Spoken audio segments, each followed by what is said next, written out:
This is Visionary, a show exploring how nuclear powers your world. I'm Mary Carpenter. And I'm Jordan Houghton. Let's jump in. Hey, Jordan. Hey, Mary. How are you? I'm excited because we have such a fun episode today, talking with someone who is really doing a great job of sharing real facts about nuclear with different audiences that might not know about it in the first place. I'm so excited to talk to her. She really thinks of herself as a nuclear communicator, but we kind of lump her in amongst this new rising group of nuclear influencers, which I think is just absolutely fascinating because there are influencers for pretty much everything else: fashion, skincare, travel. I'm booking some trips right now, and when I want to figure out what hotels to stay at, I look at what hotels travel influencers stayed at. You know, people really trust the things that influencers put out on the internet. And, you know, why doesn't nuclear have that same kind of influence that other industries have? I think that's a great point you made, talking about a voice you can trust from their experience. Our guest today is actually a nuclear engineer. So, you know, she's coming from a place of knowledge. And I think what you said is incredibly important, this idea that you can build trust with your audience because of where you're coming from, and people will know that you know what you're talking about. Do you follow influencers? I do. I follow many influencers. They've been incredibly helpful for me, especially I'm a skincare junkie. So I have followed many people who have made some really great recommendations for skincare products. And I just love knowing that there's someone out there or multiple people out there whose opinions I can trust because of their experience. And we know influencing works. I was reading a little bit before this. In 2022, the influencer industry reached $16.4 billion. It's working. People are responding. Brands are using them. Nuclear should too. I'm loving it. I love that, like, the skincare is great, the travel's great, but if these influencers can help fight climate change, that's even better. Influencing for a positive reason.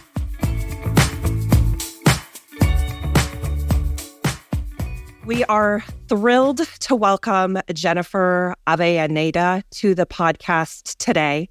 She is a nuclear engineer specializing in risk analysis at Westinghouse.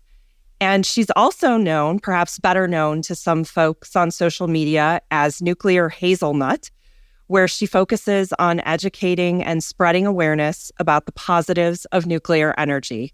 And we're just so excited to have you here today. I've been following you on Twitter for several months, and as a nuclear communicator, I love the way you sort through all the noise and really just get to boil stuff down to what's important and make it clear and concise for everyone out there.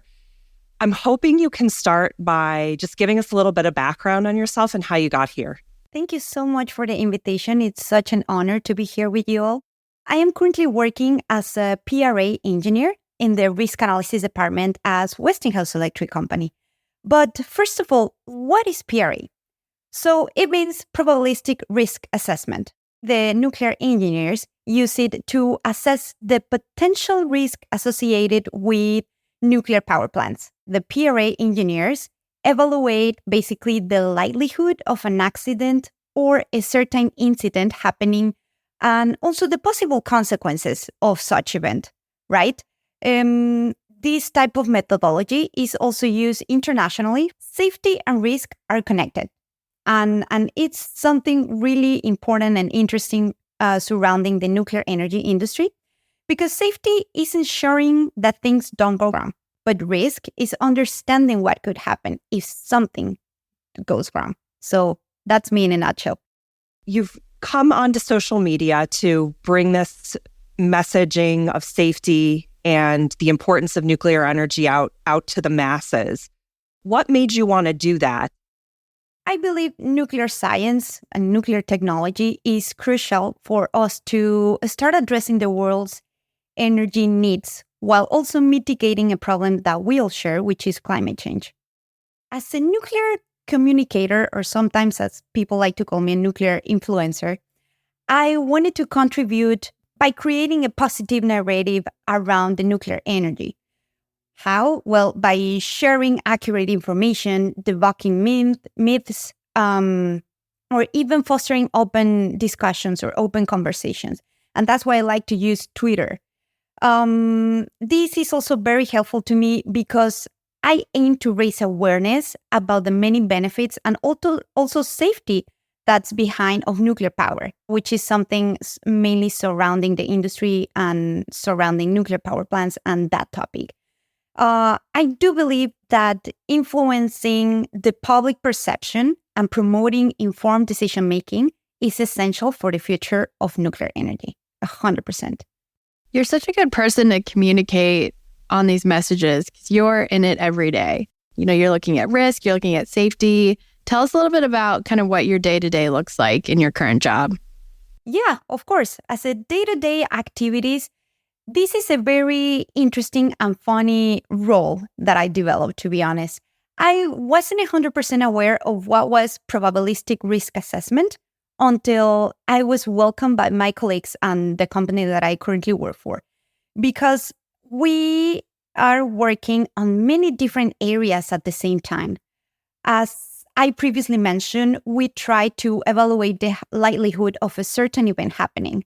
But what are these events? These events could be caused by human nature. These events could be caused by climate, by an earthquake, for example, by a flood, by a fire.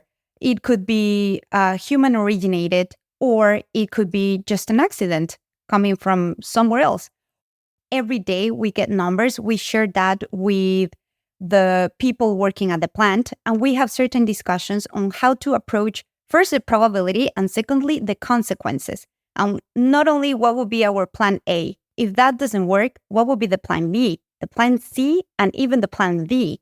And just to give you an example, one of the first tweets that I decided to introduce while working with Nuclear Hazelnut was, what could happen if an airplane crashes with the containment building? What would be the consequences? What about the people or the population on the surrounding area, right?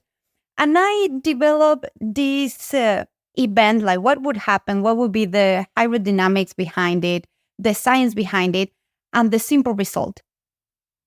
And I wasn't expecting the interaction of the people with that tweet because I thought it was something that was already known. But it wasn't. People was impressed that at the end of the day, nothing could happen if that terrific event would be taking place there. I would love to know, though, you mentioned the airplane example as being something that you kind of kicked off your social media presence with. But just to be clear, that's a real scenario you as a risk analysis look at in your job, correct? Yes, that is correct. And that's where I got the idea from. I was actually updating certain information for a plan that I'm currently working with. And I was like, oh my God, this is very interesting because not everyone knows about it. And it's something that usually people with no knowledge are pretty concerned about. Like, what would happen? Because it's a possibility, I think it's interesting and important for the public to know how detailed the analysis is that you do. When we're talking about risk, when we're talking about safety, you and the industry as a whole are going into these really specific scenarios to be sure that you're ready to mitigate them, even in the very unlikely event that some of them actually happen. Yeah, that is correct. Probabilistic risk assessment as a whole for the nuclear power plants considers both internal events, as we call them, which originate within the power plant, or associated, for example, systems or plumbing or everything that is located inside my vital area, which is a nuclear power plant. And also, we evaluate external events, such as natural disasters, earthquakes, floods, hurricanes, or even human actions, such as the airplane example. That's great. And I'm so glad that you're taking the information that you're an expert in, and that's so important and is a concern for people outside of the industry that don't understand, that could be nervous about different safety issues, that you're an expert and you're sharing this. What are the audiences that you're trying to reach? Who are you trying to share this information with? So as for the audience, I didn't actually have anyone in particular in mind. Something very interesting that I noticed while starting this journey on Twitter with Nuclear Hazelnut was that many people wanted to take part of that discussion, regardless of their backgrounds, their genders, or even their age. They just wanted to take part on it, share what they knew, or even discuss whatever they knew was a lie or was actually a possibility to happen. For example, this example that I gave about the plane. It is very interesting that there are people, no matter where in the world, that are actually very concerned about this problem that we all shared, which is climate change. And the fact that they are finding out that nuclear technology is our best friend, not only to fight against climate change, but also to improve under certain other areas, for example, agriculture, space industry, healthcare, art. It's just an amazing industry that could help us with many different things. And I love the way people are discovering it, regardless of their gender, regardless of their background, regardless of even their age. But also something that I like to achieve by doing this is attracting younger generations to this industry. We need people. We need more people to get surrounded by this, to start having experience with this, and also fall in love with the idea that nuclear energy could help us all. Something that I realized people were very interested to and also impressed was the fact that the nuclear technologies and nuclear science not only help us to produce electricity, but also help us in some different areas. For example, on health, such as nuclear techniques in order to combat cancer, or even agriculture. And that's also another topic that I share with my followers, which it is called the sterile insect technique, the SIT technique. And it's something pretty interesting because instead of using pesticides and us, the consumers, eating those pesticides after they were used on our food, we use this technique, a nuclear technique, in order to sterilize insects, male insects, and just let them free and follow their normal ecosystem development, but trying to decrease the way they reproduce themselves. So that way we don't actually attack the normal ecosystem, but we reduce the risks that we have, or people there working on agriculture industry, reduce the risk of losing the crops. And that's also something that nuclear energy does for us. Something else that comes to my mind could be related to art, in which it actually helps us to maintain and keep amazing paintings that we have, such as the Louvre. Or if we are talking about the space, I've also read a couple of news talking about batteries or nuclear microreactors that people are expecting to be sent over there in order to have many years of endless energy. So nuclear energy not also help us on to produce electricity. It also help us on many other areas of our day-to-day life, So that's the perspective that I like to change. That yes, there's risk, but there's also risk in the oil and gas industry. There's also risk in the minery industry. But we have learned to do better, and we are still improving in that way. You mentioned so many different sectors: space, art, agriculture, where nuclear is helping humanity in so many different ways. And it's just fascinating. I'm curious, we didn't ask this right up front. What got you interested in nuclear to begin with? When I was little, I was like 12 years old, and I was reading this novel called Angels and Demons by Dan Brown, which is very famous for the Da Vinci Code. So I was reading this novel, and there was a topic that was talking about antimatter and the CERN, which is a nuclear research facility located in Europe. And I got pretty interested by the fact that matter could also be antimatter, and I was too little. I was questioning almost everything surrounding me.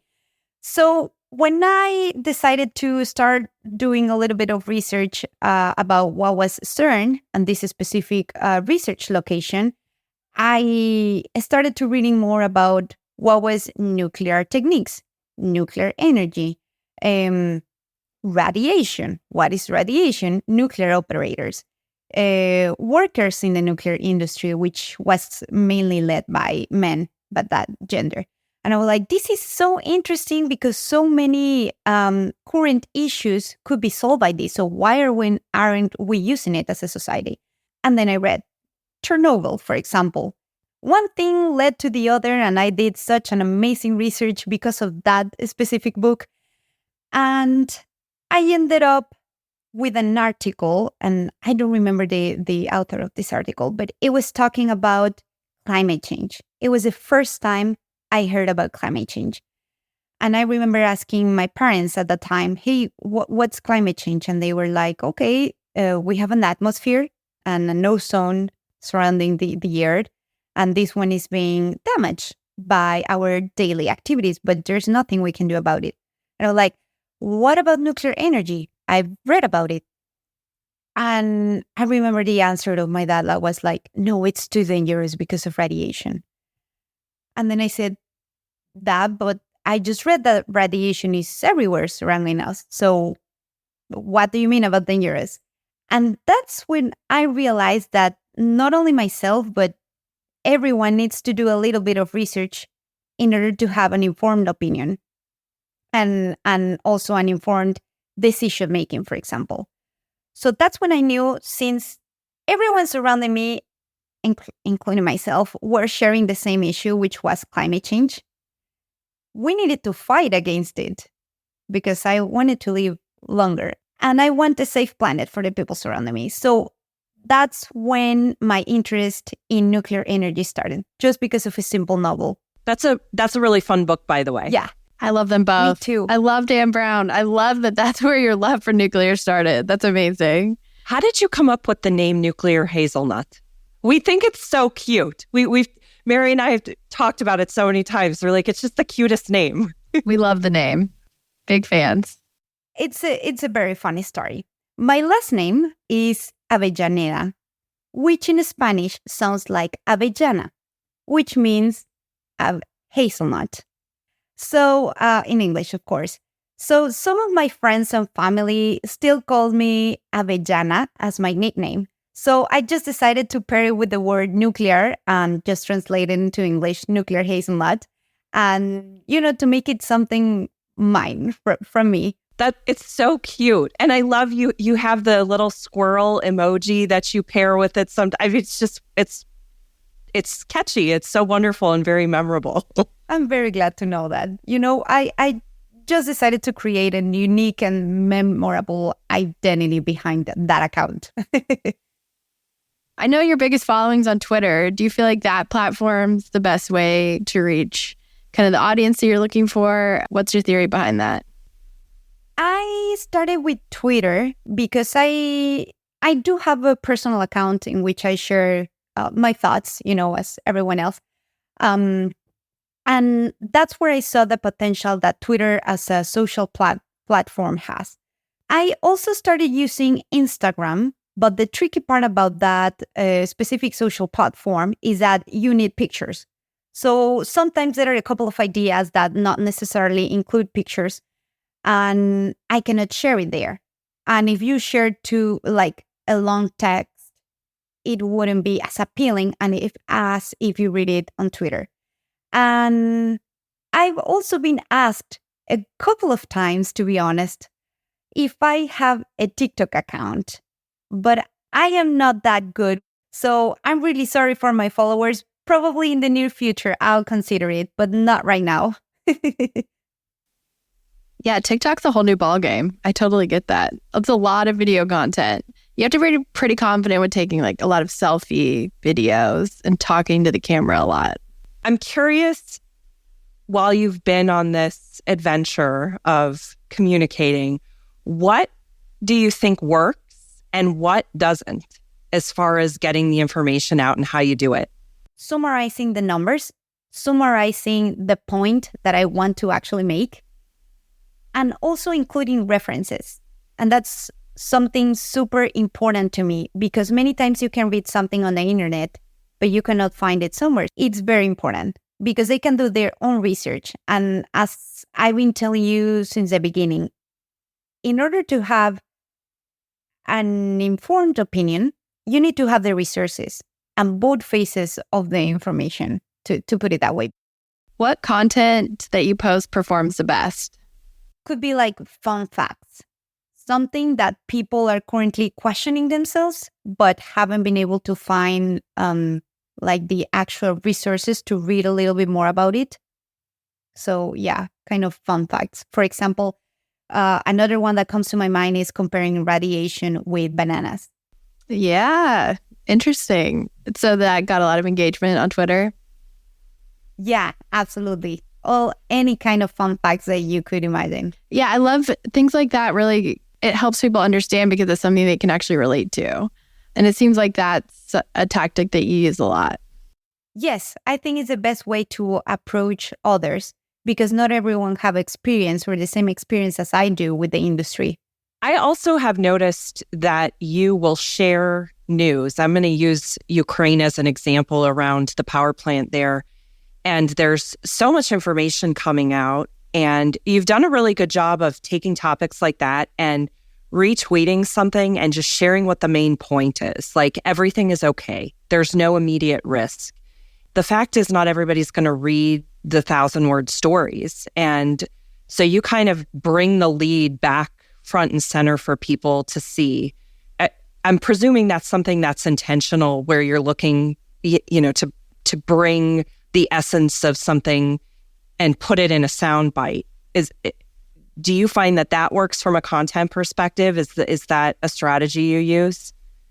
Yes, absolutely. And that's a very interesting topic because many times, as soon as I would like to know what is going on around the world, I open Twitter and I click just a couple of keywords and I found a couple of resources and I can read a little bit more about it if I have time, or if not, I just keep reading the headlines of a certain tweet, for example. So I found it very useful, not only for me, but the people following me, because as you said, instead of reading, many pages of a certain topic, they can certainly go to my tweets and see, okay, this is like the main topic, introduction, development, conclusion. And hey, I also have the sources here, the resources from the references from whatever information I'm reading here. So that's why I like to do what I do, to share what I know, to keep everyone calm, or also, if that was the case, to let them know what's going on, if that's a specific event, what would be the risks behind it, and try to share the thought of not sharing fake information or not sharing information that people are not completely sure about. I'm so curious what you think, how are we communicating nuclear wrong and what can we do better? I think it's very important to consider while communicating anything surrounding the nuclear energy industry that not everyone or not all of the readers that will have access to that information will have knowledge behind what's going on or about a certain topic. So the easier we can explain something, the better. That's the only kind of improvement that I would like to make surrounding the communications of nuclear industry. The easier, the better, and straight to the point, because sometimes you look for something like, what is radiation? And you can see a PDF of 100 and something pages of what is radiation and why everything surrounding you is radioactive. And if you, of course, do not read that 100 pages PDF, you will say, oh my goodness, I'm going to live in a cave because everything is radioactive. But guess what? The cave could also be radioactive and you didn't know, and it's okay. We as humans are radioactive as well. So I would like to invite younger generations to start discussing more about topics that you like to talk about. there is no need for everyone to agree at a certain point, but it's very important to know all the facts so you can have an informed opinion. And additionally to that, on that topic, I would like to invite you to do a little bit more of research regarding the STEM areas and the STEM work field. We need more people, and we need young minds, and we need you. So if you're interested in this topic, you don't need to be an engineer to work for the nuclear industry. We're not nuclear engineers, and it's really awesome to have somebody with a technical background coming and speaking in plain terms for people, because not everybody has the ability to do that, and that's okay. But not everyone who is a technical person can come out and explain it in a way that non-technical people understand. So I thank you and other nuclear influencers listening for sharing your expertise with people. So we have one question that we're asking everyone at the end of each interview. In one word, describe the future of nuclear energy. Yes, I would say critical. It's critical for a lot of reasons. That's great. Yeah, we need more criticality being produced at the nuclear power stations, and we need it to be a critical topic being discussed surrounding all of the social media platforms and all of the news and TV and the radio. We need nuclear power to be critical. Yes, and it'll be critical to meet our net zero goals by 2050. Thank you so much. You covered so many different topics. It's been really fun talking to you. Yeah, thanks so much. Thank you.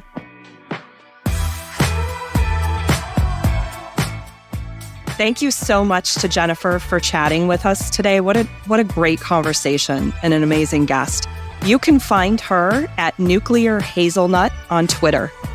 And thank you for listening. Don't forget to subscribe to the podcast on whatever platform you're listening on to hear episodes as soon as they're out.